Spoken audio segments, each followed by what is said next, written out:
It was 2 o'clock in the morning. Everyone was asleep. My wife, my kids, even the dogs. But not me. I was outside, winching a rusted, 2-ton tractor onto a trailer in the dark, heart pounding, hands shaking, trying not to laugh. Because tonight, I wasn't just moving old metal. I was delivering 5 years of pent-up anger straight to my mother-in-law's driveway. If you've ever had someone in your life who drains every ounce of joy out of you, someone who manipulates, lies, and still calls you the bad guy, then you're gonna love this story. Hit that like button, subscribe, and buckle up. Because this revenge didn't just feel good. It healed me. They say some people light up a room when they walk in. My mother-in-law, she sucked the light out of it. I used to joke that she was a walking black hole, but honestly, it wasn't funny anymore. Every visit felt like stepping into emotional quicksand. The woman was pure narcissism wrapped in a designer cardigan. She criticized everything: our house, our parenting, our kids' clothes. Nothing was ever good enough for her. So when I say I dreaded seeing her, I mean my chest would tighten days before she arrived. Thankfully, she lived in Long Island, and she was too terrified to drive more than 20 minutes off the island. Except, of course, when she wanted something. She once drove all the way to Greenwich, Connecticut, a good hour and a half away, to buy a damn lamp at an auction. But for her grandkids' birthdays. Oh, I can't make it, traffic's terrible. It wasn't distance, it was interest. I let it slide for years, until she crossed a line I couldn't ignore. 5 years ago, my wife and I bought her uncle's old cabin upstate, 17 acres of peace. A little slice of heaven. The place came with 2 old Ford tractors, some tools, and a couple of sheds filled with decades of forgotten stuff. When we closed, the deal said, all contents convey. Everything on that land was ours. Her uncle didn't care, he lived in Brooklyn. What's he gonna do with a tractor in Bay Ridge? A week after closing, my phone rings. It's her, the black hole herself, her voice dripped with entitlement. That property has some of my things. They're mine, and I want them. I was caught off guard. What kind of things? I asked. She listed them like an inventory clerk. Chainsaws, a shop vac, a box of old tools, and, get this, one of the tractors. The broken one. She claimed she inherited them from her other brother who'd passed away years ago. My wife, bless her heart, tried to be polite. We told her, you should have collected them before the sale. But she didn't care. She started demanding, and when we said we needed to clear the shed, she threatened to sue us. I remember my wife's face, pale, hurt, on the verge of tears. Her mother had done it again, turned something simple into a weapon. That's when I decided, enough was enough. The next weekend, we were at the cabin. The air smelled like pine and summer rain. The kids were chasing each other through the grass.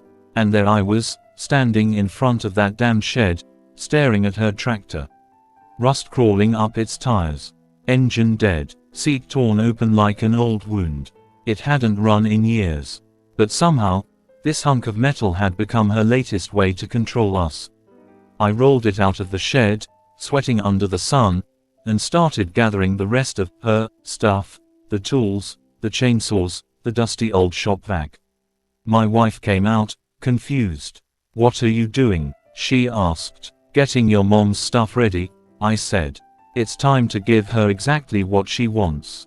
You're serious? Dead serious. That night, I couldn't sleep. Not because I was angry anymore, but because I was planning. And for the first time in years, I felt free.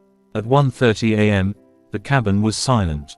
I slipped out of bed, careful not to wake my wife, and stepped into the cool night. The moonlight hit the metal of the trailer like a secret signal. I hooked it up to the truck, loaded the tractor. It took everything I had not to wake the whole valley. The winch whined, metal scraped, my heart raced. Then I built a crate. A big, ugly, heavy box, 4 feet wide, 3 feet tall, and filled it with every last piece of junk she claimed was hers. Chainsaws, rusty tools, cracked wrenches, everything. By 2 a.m., I was on the road, 2.5 hours straight down to Long Island. Just me, the tractor, and years of resentment rumbling behind me. When I pulled into her quiet suburban street, the world felt still. I backed into her driveway, slow, silent, precise. The kind of focus you only get when you're doing something slightly insane. I lowered the ramps, released the winch, and let gravity do the rest. The tractor groaned as it rolled down, thud, right next to her car. Then came the crate. That thing weighed over 300 pounds. I had to jack it, slide it, and roll it across her perfect little driveway.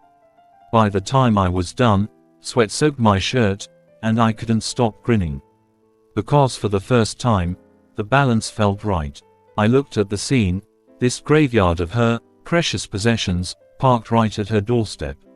And I whispered, "You wanted your stuff, you got it." Then I drove off into the night, laughing all the way home. I got home just before sunrise. My wife was waking up. She looked at me, confused. "Where did you go?" "Just getting breakfast for everyone." I dropped a box of bagels and coffee on the counter, trying not to burst into laughter. She noticed the trailer still hooked to the truck. "You didn't go to the lumber yard already, did you?" "Nah," I said. Didn't feel like unhooking it. Inside, my adrenaline was electric. Every minute that passed, I waited for the explosion. 8 a.m., nothing. 8:30, still quiet. 9:15, the call. My wife sighed when she saw the name on her screen. "Mom," I told her, "answer it." She did, and before she could say a word, her mother's voice came screeching through the speaker. "What the hell is this? There's a tractor in my driveway. And boxes. Are you out of your minds?" I couldn't resist. I leaned over, took the phone gently, and said, "You wanted your tractor, you got it," then hung up. My wife stared at me, then burst out laughing so hard she cried. We both knew it was coming, the next wave. 10 missed calls, then 20. Finally, a text. "I'm calling the police." At 1 p.m., the phone rang again. This time, a Long Island number, unfamiliar. I picked up. "This is Officer Peterson from town name PD. I'm here with your mother-in-law. She says you dumped some items on her property." I took a deep breath. "That's her stuff, officer. She wanted it back. I returned it." I heard her in the background, shrieking. "I didn't mean here. I don't want it here." The officer paused. "Ma'am, do you have any written agreement for storage or delivery?" "No, but, so you admit it's your property?" "Yes, but," the man sighed. You could hear the fatigue in his voice. He'd realized what I already knew. She was completely unhinged. He turned back to me. "Sir, as far as I can tell, you just returned property that belongs to her. That's not a crime." "Thank you, officer." And that was it. No charges. No consequences. Just silence. She didn't talk to us for 6 months. Best 6 months of my life. You know, revenge doesn't always have to be cruel. Sometimes it's just about giving someone exactly what they asked for, and letting karma do the rest. That night, as I drove home with the sunrise in my rearview mirror, I realized something. She'd spent years controlling everyone with guilt and manipulation. But not anymore, because this time, I was the one who decided when the story ended. If this story gave you chills, smash that like button, and tell me in the comments. What's the most satisfying revenge you've ever seen? And of course, subscribe for more stories that prove one thing. Karma always finds its way home.